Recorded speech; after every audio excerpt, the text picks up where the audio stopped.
Hi friends, welcome to my channel. ఎండు చేపల curry అయితే చేస్తానండి ఈ పొద్దు నేను నా స్టైల్లో. సో నూనె కాగిందండి, ఎర్రగడ్డ పచ్చిమిరపకాయ వేసేసిన, కొంచెం కరివేపాకు. సో ఫ్రెండ్స్, అల్లం తెల్లగడ్డ పేస్ట్ అండి. సో చేపలు అయితే వేయించుకుంటానండి బాగా. సో టమాటాలు అయితే వేస్తానండి.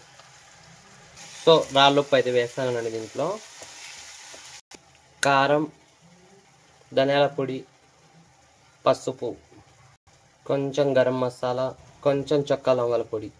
సో మసాలా బాగా మగ్గిందండి. చింతపండు పులుసు అయితే వేస్తానండి నేను. సో మూత అయితే పెట్టేస్తున్నా ఫ్రెండ్స్. సో ఫ్రెండ్స్ చూడండి, ఉడుకుతుంది.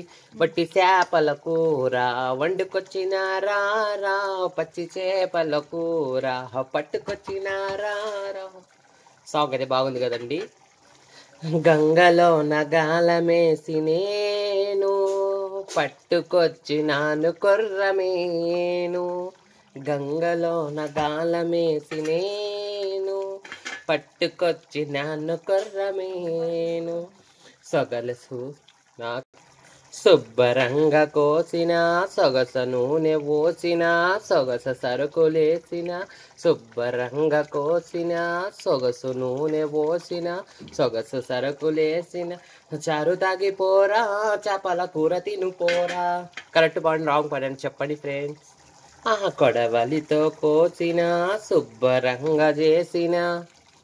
సో ఫ్రెండ్స్, కూర అయితే ఉడికేసిందండి. మసాలా చేపలు అయితే వేసేస్తున్నా దీంట్లో. ఎంత బాగుందో కూర, ఎంత మంచి వాడివయ్యో సందమామ.